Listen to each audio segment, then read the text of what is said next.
Let me tell you something. Nobody warned you about early retirement. The real first rule isn't to play golf or chase a little white ball around. It's to find something that actually makes you feel alive.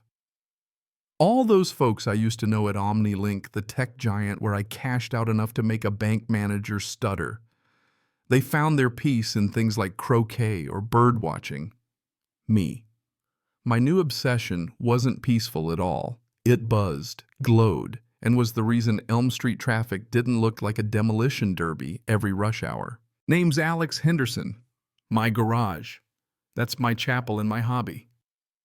It eats 11.7 kilowatt hours before breakfast, needs its own geothermal cooling system, and hums so sweet you'd think I was harboring a spaceship in there. You'd think in a place like Whispering Pines where every mailbox is identical, and the grass looks like it was trimmed with a laser, people would appreciate a little order. And yet you've never met Brenda Davidson.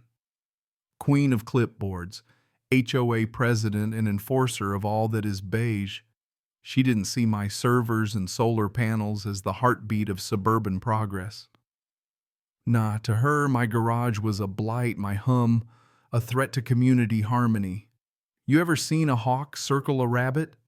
That's Brenda lurking by her window, ready to pounce if someone's porch light burned a shade too bright, or God forbid if roses dared to be too red. Let's just say I had eyes everywhere. Discreet birdhouse cameras kept tabs on her crusades, and Tuesday mornings she'd be out there inspecting neighbors' shrubs like the horticultural secret police. The day she started peering at my place a little too long, I knew trouble was brewing. You see, my retirement wasn't just lounging. I built the Municipal Support Annex. Sounds boring, right? It's basically the unsung brain running the town's traffic lights because the city's actual system was about as reliable as a magic 8-ball. My garage servers made sure school buses got through, logging trucks didn't jam up the main drag, and little old ladies could cross in peace. All in a day's volunteer work, right? But Brenda, she saw wires and heard humming, and it burned her up. She launched her campaign the way only a true HOA warrior can, an email full of veiled threats about utility decorum and a not-so-subtle jab at my power use. But she didn't know what she was poking. I filed her email in my Brenda Chronicles and watched the drama unfold. The next phase came by certified mail, which, if you own a house, you know is never good news. Gus, my contractor, a guy who looked like he'd been whittled out of barnwood, was just getting ready to dig for my geothermal upgrade when I got served with a violation.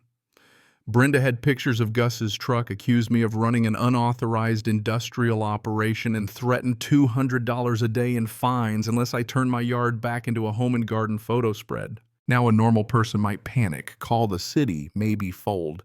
But I'm not normal. I read her letter, laughed, and told Gus we were going to do this, so by the book she'd get paper cuts just thinking about it.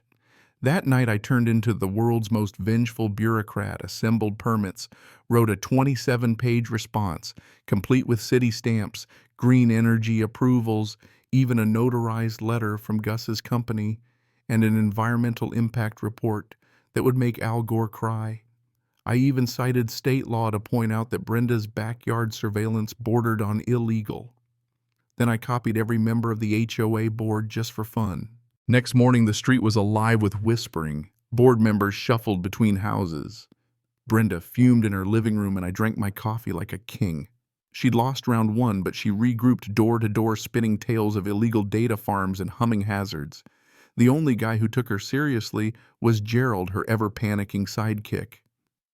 Everyone else, they just wanted to get back to their grills and TV shows. Brenda called an emergency HOA meeting a real public shaming. The clubhouse was packed with neighbors who looked like they'd rather be at the dentist. I showed up with my laptop and a cartload of facts, flipped through graphs, showing my house was quieter than her own wind chimes, paraded my city permits, and dropped a letter from the power company confirming I had my own dedicated line. My project actually made the grid more stable for everyone else. I didn't just win, I obliterated her. Of course, public humiliation only makes a control freak dig in harder. Next morning, a police cruiser rolled up Brenda, waving them down like she was calling in a national emergency. Officers Miller and Davies One old and weary, one young and hopeful, got the grand tour of my command center. Permits, city letters, and even a mayoral commendation for preventing a traffic fiasco last Christmas. Miller just nodded, told Brenda to stop wasting 911's time, and walked off. She was so furious I thought she might burst into flame on the spot. But you know what? All that did was push her over the edge. That night, a storm rolled in, and so did Brenda, in a raincoat, bolt cutters in hand, creeping along the fence like a cartoon villain. On my camera feed, I watched her snip the heavy-duty cable that fed my servers, sparks flying my house, going dark alarms, blaring. She thought she'd won. But she didn't know about Protocol EGP, my disaster recovery system. With one slap of a big red button, my backup generator thundered to life, servers whirred back on, my own mini-grid started up, and then, well, I'll admit this is where things got a little petty. My system automatically rationed power to neighbors by neighborliness. Score, loyal folks like Dave got the lights first. Gerald barely got enough for a nightlight, and Brenda, let's just say her house came alive in a special way. Her fridge played polka on loop, the lights flashed LOL in Morse code, and her garage door locked tight. She was a prisoner of her own smart home sprinklers on full blast TV, stuck on my giant HOA permit slideshow, her car trapped inside. The rest of the neighborhood, they watched in awe, wondering what kind of mad science was unfolding. When Brenda tried to call the police, she had to slosh through rain to the Petersons, her phone and landline were out, courtesy of my malicious compliance subroutine. The cops arrived to a street half in blackout, half lit up with Brenda shrieking about satellites and mind control.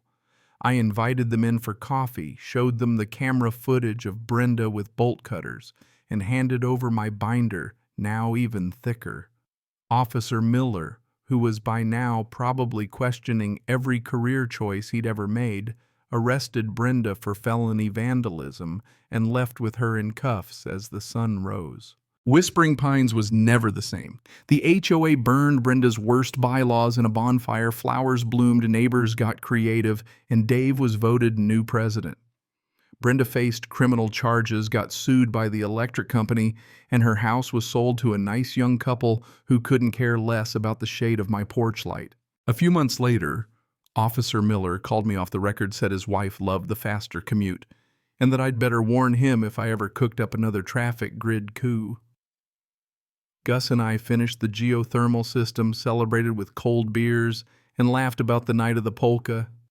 And as a final touch, I tweaked my traffic code. Anytime Brenda's new Prius rolled up to Elm in Maine, she'd get a little extra red light just to remember me by. People say I overbuild, overplan, and overthink, but in a world full of Brendas with bolt cutters, you better be ready for anything. All I wanted was peace and quiet, and if I had to write the code and file the permits myself, so be it.